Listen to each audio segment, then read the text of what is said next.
The dust of the high desert settled like a shroud, a fine red powder coating the cracked leather of the stagecoach seats and the hems of their weary dresses. Leanne stood on the splintered boardwalk of Prosperity Gulch, her hand a steadying anchor on her mother's fragile arm.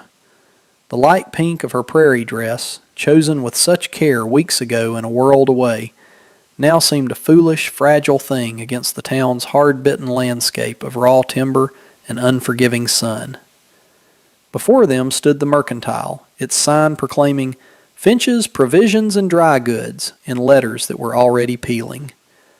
And before the mercantile stood Alistair Finch himself, a man whose photograph had promised a kind, if not handsome, future.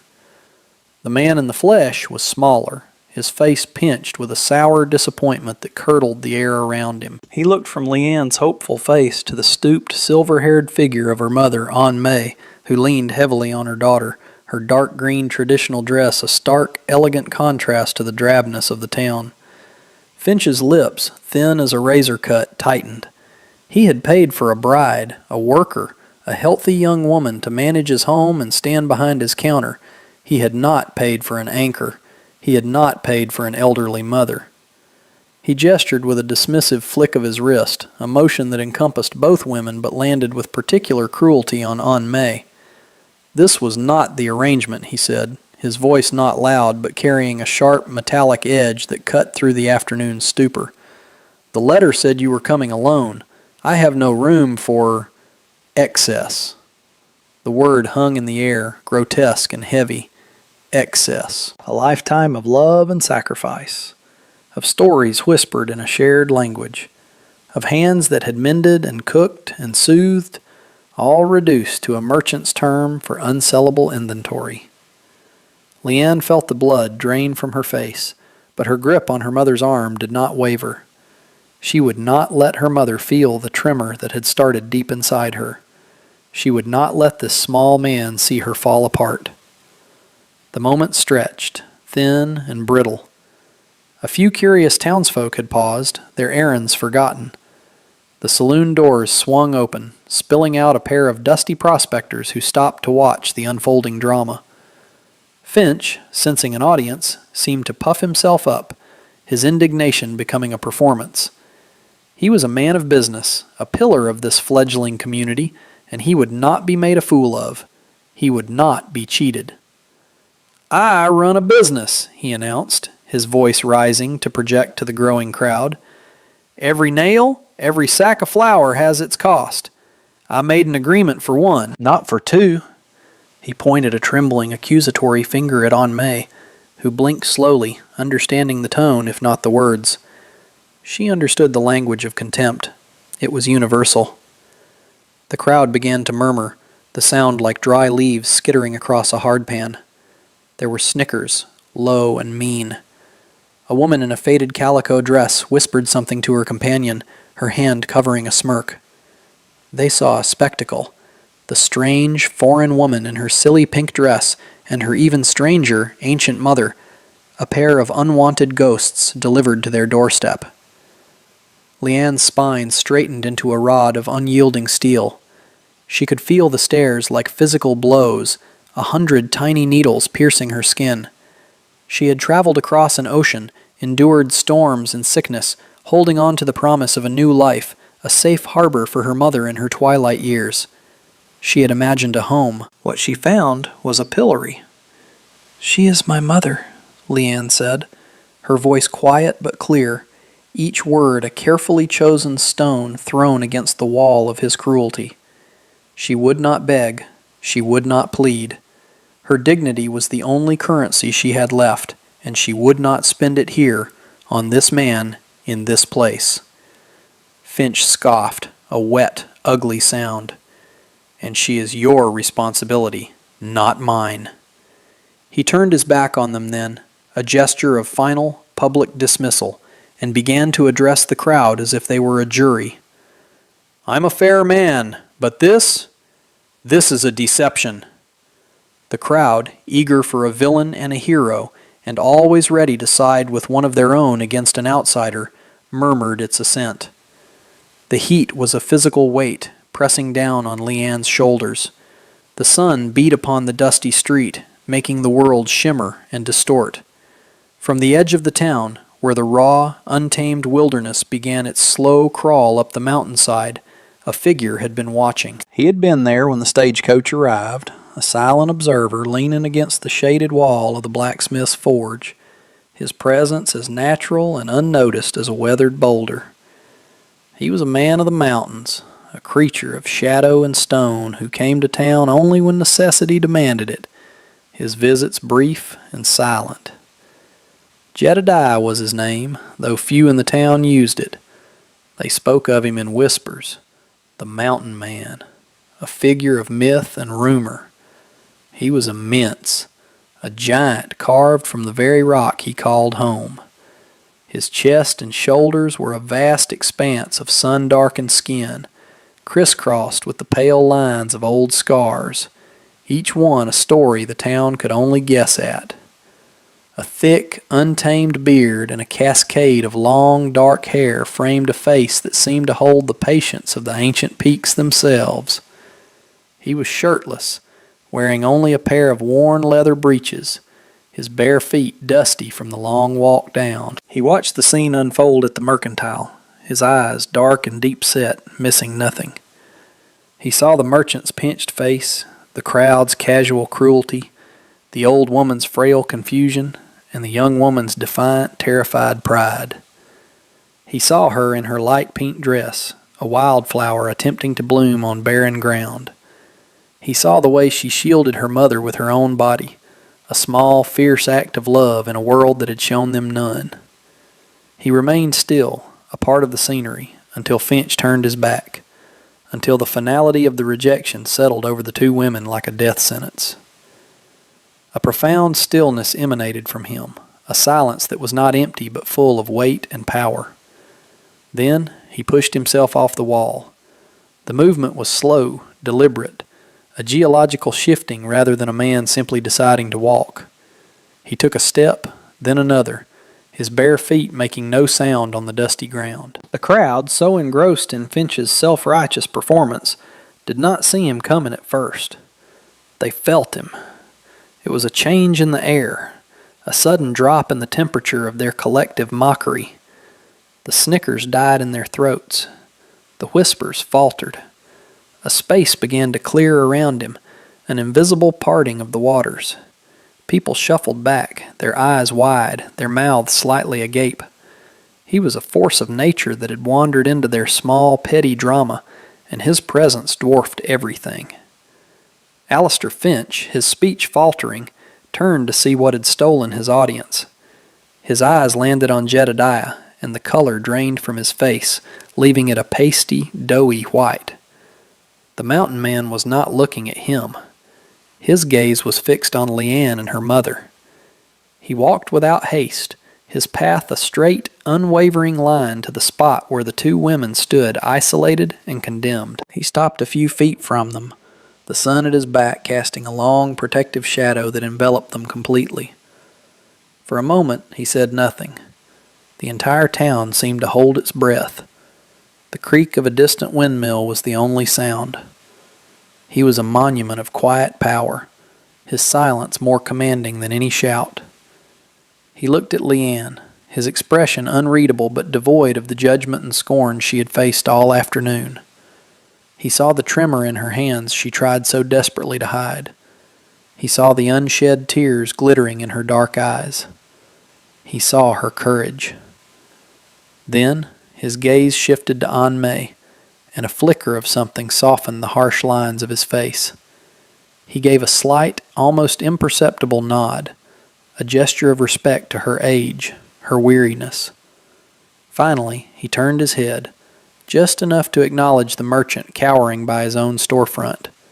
His voice, when it came, was a low rumble, like stones shifting deep within the earth. It was not loud, but it filled the sudden, absolute silence of the street. "My home," he said, the words measured and solid, "has room for both." A collective gasp rippled through the crowd. Alistair Finch looked as if he had been struck. His mouth opened and closed, but no sound emerged. The mountain man's declaration was not a question, not a negotiation. It was a statement of fact, as undeniable as the mountains that loomed behind him. He had redrawn the world in 5 simple words. He had created a space where there was none.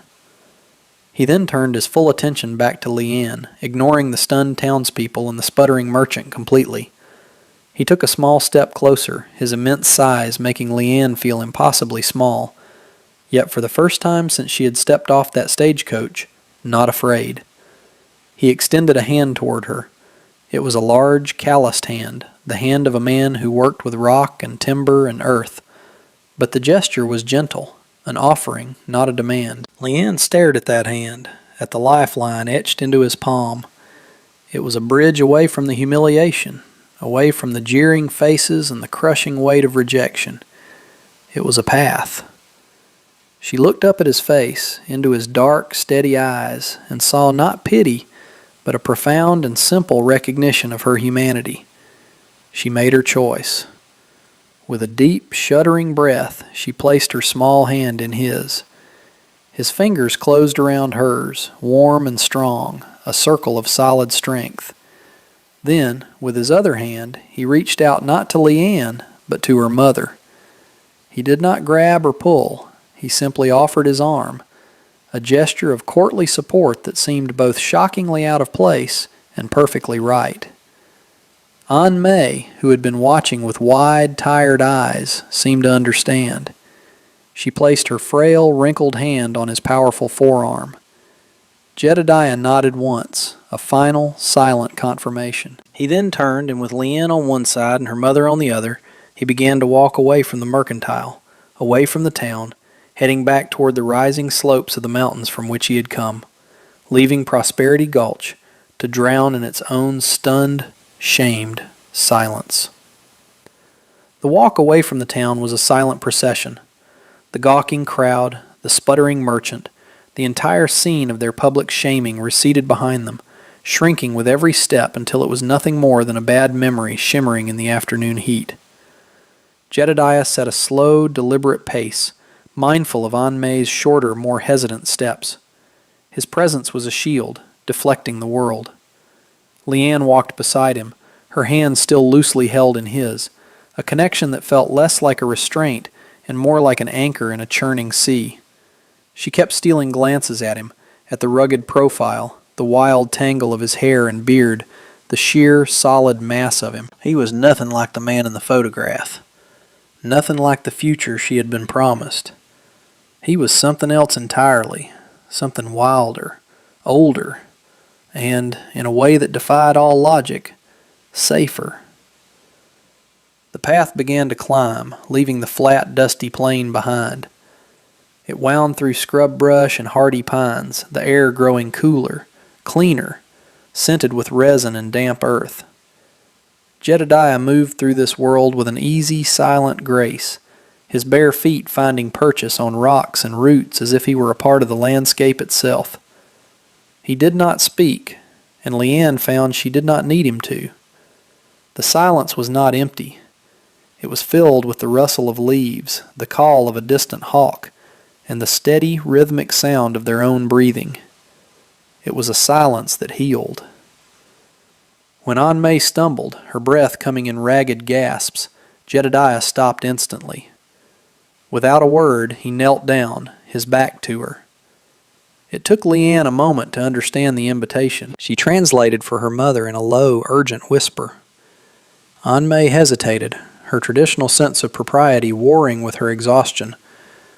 But then she looked at the broad, unyielding back offered to her, a platform of pure strength, and she relented. Leanne helped her mother settle onto Jedediah's back, and he rose as if she weighed nothing at all, his stride barely altered. He carried her as gently as if she were a precious, sleeping child, his large hands supporting her legs with an almost reverent care. Leanne walked beside them, her heart a confusion of awe, gratitude, and a bewildering, burgeoning trust for this strange, silent giant who had claimed them from despair. They arrived at his home as the sun began to bleed its final, fiery colors across the sky. It was not a grand house, but a simple, sturdy cabin built from massive, hand-hewn logs, nestled in a small clearing and sheltered by ancient pines. A thin curl of smoke rose from a stone chimney, suggesting a fire recently banked. It looked less like a building and more like something that had grown out of the mountainside. It looked permanent. It looked safe. Jedediah gently lowered Aunt May onto a rustic bench by the door, then pushed the heavy plank door open, ushering them inside. The interior was a single large room dominated by a great stone fireplace that took up most of one wall. The air was cool and smelled of wood smoke, pine, and something else, the clean, simple scent of a life lived without pretense.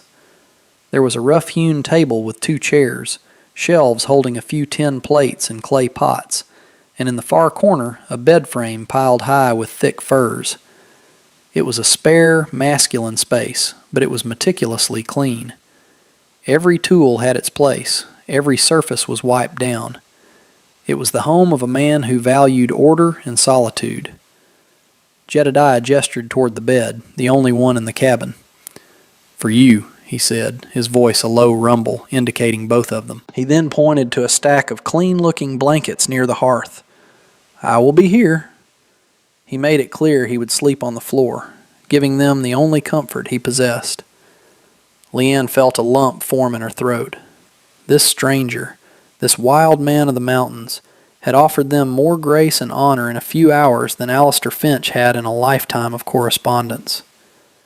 Later, as Aunt May lay resting under the heavy furs, her breathing finally deep and even, she spoke to Leanne in their own tongue. She said that his eyes were not those of a savage, but of a sad king, that his hands, though rough, were kind. Leanne sat on the edge of the bed, watching Jedediah as he moved about the cabin, stoking the fire, his massive form casting dancing shadows on the log walls. He seemed utterly unaware of her gaze, lost in the familiar rituals of his solitary life, a life he had just willingly, irrevocably, altered for 2 strangers. The days that followed fell into a quiet, unspoken rhythm. A new kind of silence settled between them, different from the tense quiet of the journey. This was a comfortable silence, a language of shared space and mutual respect. Leanne rose with the sun, the high-altitude light spilling into the cabin in clean, sharp shafts. She would find Jedediah already gone, a stack of fresh firewood neatly piled by the door, a bucket of clear, cold water drawn from a nearby spring. While Aunt May rested, her strength slowly returning in the clean mountain air, Leanne claimed the cabin as her own domain. She swept the plank floors, tended the small, hardy vegetable patch she discovered behind the cabin, and learned to cook with the ingredients Jedediah provided. He would return in the late afternoon, often with a rabbit or a brace of birds, which he would clean and prepare with a practiced, no-nonsense efficiency before leaving them for her to cook. They ate their meals at the small table, the 3 of them, a strange and silent family. The communication was sparse, a mixture of gestures, single words, and the universal language of shared tasks. He learned her name, repeating it softly until the sound of it felt right in his mouth. Leanne. She learned his, Jedediah, a name that felt as solid and ancient as the mountains themselves. One afternoon he came back, not with game, but with his hands cupped carefully together. He stopped before her, where she was mending a tear in her mother's dress, and opened his hands. Inside lay a single, perfect wildflower, a splash of impossible blue against his calloused palm. It was a mountain columbine, a flower that grew only in the highest, most hidden places. He had climbed to find it, for her. He offered it without a word, his dark eyes holding hers. Leanne took it, her fingers brushing against his, a spark of warmth that had nothing to do with the sun. She tucked the flower into her hair, and for the rest of the day she could feel its delicate weight, a silent, beautiful promise. Weeks turned into a month, and the sharp edges of their strange new life began to soften. Leanne no longer felt like a guest, but a partner in the quiet dance of their days. She found herself watching him more and more, noticing the small things, the way his brow furrowed in concentration when he sharpened a tool, the surprising gentleness in his hands as he tended a small wound on his arm, the way he would sometimes stand at the cabin door at dusk, looking out at the vast expanse of ridges and valleys as if in silent communion. Her fear had long since evaporated, replaced by a deep and abiding sense of security. Here, on this mountain, with this man, she was safe. Her mother was safe. Aunt May was thriving, her cheeks regaining some color, her steps growing steadier. She would sit in the sun, humming old songs, her presence a quiet blessing on the small homestead. The soft romance between Leanne and Jedediah grew not in grand declarations, but in small, incremental acts of care. He began leaving the wildflowers for her every few days, a splash of color on the rough-hewn table when she awoke. She began saving him the best portion of their evening meal, setting it aside to stay warm by the fire until he came in from his final chores. One evening, a summer storm rolled in, a violent, magnificent tempest that shook the very foundations of the cabin. Rain lashed against the roof, and wind howled through the pines. The world outside was chaos, but inside, the firelight cast a warm, golden glow, creating an island of peace. The storm trapped them together, the space in the cabin shrinking until it was filled with their shared presence. Aunt May was already asleep, oblivious to the thunder. Leanne was sitting by the hearth, patching one of Jedediah's shirts when he came to sit on the floor nearby, closer than he usually did. For a long time, they just listened to the storm. "You are not afraid," he stated, his voice a low counterpoint to the howling wind. "No," she answered softly, not looking up from her sewing. "Not here." He reached out then, his large hand covering hers, stilling her needle. His touch was warm, firm, and sent a jolt through her entire being. "Leanne," he said, his voice thick with an emotion she had never heard from him before. He said nothing more, but he didn't need to. She turned her hand over, lacing her fingers with his. It was an answer, an acceptance, a beginning. The legend of the mountain man began to change in the valley below. Prosperity Gulch had been left with the bitter aftertaste of its own smallness. Alistair Finch's business began to suffer.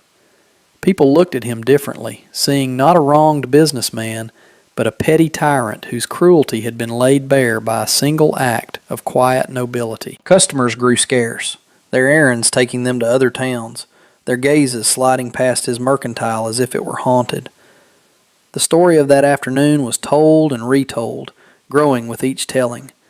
They spoke of the giant, shirtless man who had descended from the peaks like a spirit of justice. They spoke of his voice, which had silenced a whole town without being raised. They spoke of the 2 foreign women he had sheltered, not as burdens, but as treasures he had claimed. The mockery that had once been directed at Leanne and Aunt May was now turned inward, a quiet, corrosive shame that settled over the community. Prospectors and trappers who ventured into the high country would sometimes return with stories. They spoke of seeing a simple, sturdy cabin, smoke curling from its chimney. They spoke of catching a glimpse of a woman in a pink dress tending a garden of impossible green, or an elderly woman sitting peacefully in the sun. And they spoke of the mountain man, Jedediah, seen not as a wild, solitary creature, but as a protector, a husband, a son. His legend was no longer one of savagery and isolation, but of honor and redemption. Up on the mountain, the world below was a distant concern. Leanne and Jedediah had built a life from the ashes of her humiliation.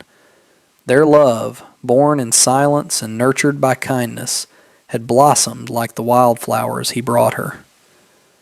One evening, standing at the edge of their clearing, they looked out as the sun set, painting the sky in hues of pink and gold. Aunt May sat on the bench, humming softly. Jedediah's arm was a warm, solid weight around Leanne's shoulders. He was her home. This mountain was her home. She had come seeking a life and had found something infinitely more profound, a love as vast and unyielding as the wilderness itself. Their story became a quiet truth whispered on the wind, a reminder that true wealth is not measured in gold or property, but in the courage to offer a hand to the fallen, and that the grandest of homes can be built from the simple, powerful words, "There is room." Remember that in a world full of noise and cruelty, the quietest acts of decency can echo the loudest. If their story of redemption moved you, consider sharing it, and keep seeking out the tales that remind us of the strength and beauty of the human heart.